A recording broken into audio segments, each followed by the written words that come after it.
Hello. Well, as I'm making this video, I am not watching the debate going on in the House of Commons. I'll leave that to others with stronger stomachs because, quite frankly, the whole business is breaking my heart. The fact is that had several members of the British political establishment not colluded with several members of the EU political establishment, then none of this would be happening. The exit of Britain from the EU would have been straightforward and non-binding. Well, now the deal that Johnson has actually been forced to make is, well, nothing more than him making the best of a bad job. It's as if Leonardo da Vinci had been forced to paint the Mona Lisa with his left hand chained to the wall. He's a southpaw, by the way. He might have made a reasonable approximation with his right hand, but it wouldn't have been the Mona Lisa we know and love today, would it? The interesting thing about the Remain conspiracy is that it's led by people from a similar world to that of the types who betrayed Britain to the Soviet Union in the 1940s and 1950s. Hilary, Benn, who'll forever be remembered, and I hope condemned, as the producer of the Benn Act, which forged the chains making the best exit from Europe impossible for this Conservative government, was born to 4 generations of members of Parliament, all in the Liberal Party, by the way, and 2 of them titled.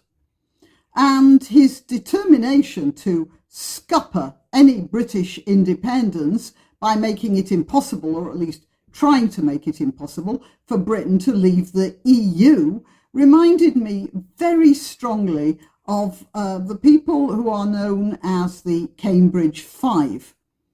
They were a group, probably more than 5 actually. It used to be the Cambridge Three, and then it was the Cambridge Four as they kept finding more of them. Now it's the 5. They uncovered another one in the 1990s. I'm sure there are others, but sort of held in some secret file somewhere, and it'll be discovered in another 20 years' time. More of them will be on the list. The Cambridge Five were a group of men who came from very upper class backgrounds and who spoke, all of them, with cut glass accents you could drink brandy out of. And they became communists while up at university and spent their subsequent high-flying careers passing on British government secrets to the NKVD, later to be called the KGB, of course. The first was Donald Maclean, son of a titled Liberal MP. What is it about being the child of a titled Liberal MP that makes someone so ready to sell his country? Maybe I'll get to this by the end. He was accepted into the diplomatic service. He'd been known as a communist, but he said he ditched it. By the way, you Americans can drop that self-satisfied smirk. His NKVD liaison officer for a while was Kitty Harris, wife of the leader of the Communist Party of the USA. These guys always work together. Another well-known member of the 5, which might be more, was Guy Burgess. He went to Eton and then the Royal Naval College before he went up to Cambridge.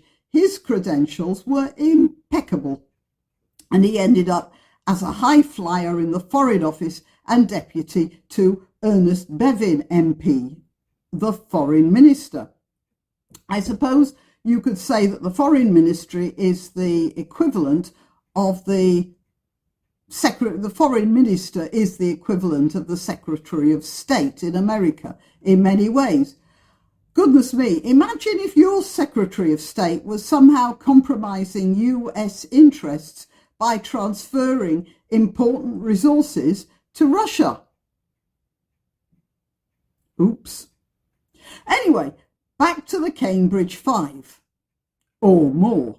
Kim Philby, born in the Raj, educated at Westminster School and then at Trinity College, ended up working for MI6, the intelligence services. And he got to a very high rank finally, from which position he had the opportunity to send British Secret Service officers to their horrible deaths at the hands of the Soviets by betraying them to his Russian masters. He also was probably the one who warned Burgess and Maclean when they'd been rumbled, so they could escape before they were arrested. None of the above were doing what they were doing for money. They were simply, as they saw it, fighting fascism. And in the name of doing that, they were prepared to sacrifice their country. And they were prepared to sacrifice it to an ideal of a socialist paradise. Now, let's talk about the EU. That's also an ideal. And I'm sure that Hilary Benn, the Labour Party MP, and more surprisingly, Oliver Letwin, the erstwhile Conservative MP, I'm sure that both of them feel that they're doing the right thing by trying to keep Britain on track for the paradise of the EU, the Brotherhood of Man, of Europe. The problem is this.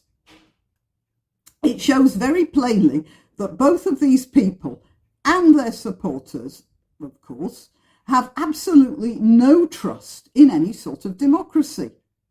The burning irony of all these shenanigans in the House of Commons is that what Hilary Benn is doing with his amendment, hang on a minute, I'm just going to explain something. There are two main parties, Labour and Conservative, in Parliament. The Conservative Party didn't have a majority in the last election, and they needed the support of the Democratic Unionists, which is a small Irish party, to make up the numbers. When several Conservative MPs defected over the past few weeks, some defected to the Liberal Democrats, some just became independents. That left the Conservatives and the DUP together in a minority. So then, when the House voted for the Benn Act, what they had done was taken control of the government, passing a bill over the government's, well, semi-dead body, I suppose, because their votes outweighed that of what was left of the Conservative Party. The Benn Act, by the way, was a law proposed by Hilary Benn, and he's a backbench MP, forcing the government to beg the EU for an extension on the leave deadline. If Parliament doesn't consent to the withdrawal agreement, or if there's no deal at all, then the Benn Act says that Johnson has to go and beg the EU to give us more time. Now back to Hilary Benn and the irony of the situation he's engineered. He could do all of this disruption because of the very democracy of Parliament. For instance, let's go to the European Parliament. If a member of the European Parliament resigns, that EU member has to leave the building. He or she cannot be an MEP anymore and has no voting rights. He or she is simply replaced by his party because they use a system of lists. When one drops out, then the next person on the list fills the place. Now, in the British Parliament, the fiction is that you're voting for the Member of Parliament, not the party. So if your MP decides to, the expression is to cross the floor, then he or she can do that. Winston Churchill crossed the floor, I think 3 times, might have been more. So Hilary Benn has his support for what he's doing from a whole bunch of Labour and Conservative floor crossers, as well as the parties like the Liberal Democrats who didn't want to get out of the EU in the first place. The other thing that Benn is taking advantage of is that a backbench MP can propose legislation. Well, any MP can propose legislation. In his case, he proposed the Benn Act, and it was passed.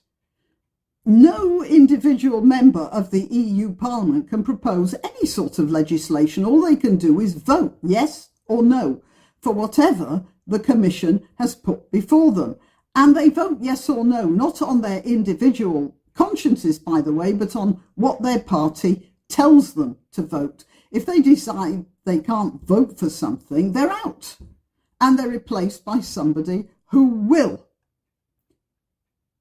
And that's as far as it goes. Now, some of you might have noticed a distinct deficit of democracy in all of this, and so you should, because there is no democracy whatsoever.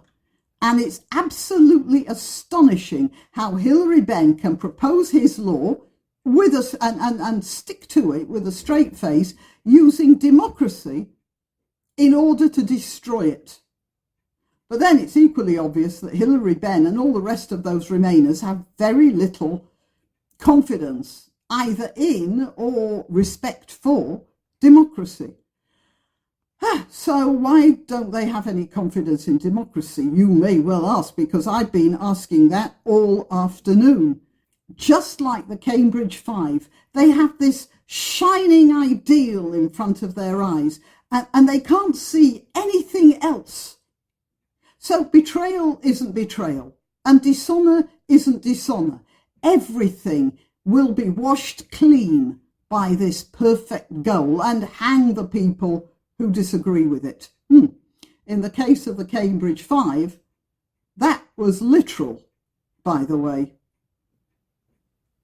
If you want to donate or contact, the information will be rolling over the Graniopteryx as I speak. Please like, subscribe and share, because it does help with the algorithm. If you visit my channel on YouTube and one day discover that I've disappeared without warning, you'll still find me on BitChute or Minds. Just go to either of those platforms and do a search for Graniopteryx. If you're already watching this on BitChute or Minds, good for you. Meanwhile, if you're watching this on YouTube, remember that you must keep checking the subscribe and bell icons, because occasionally they reset. Till next time.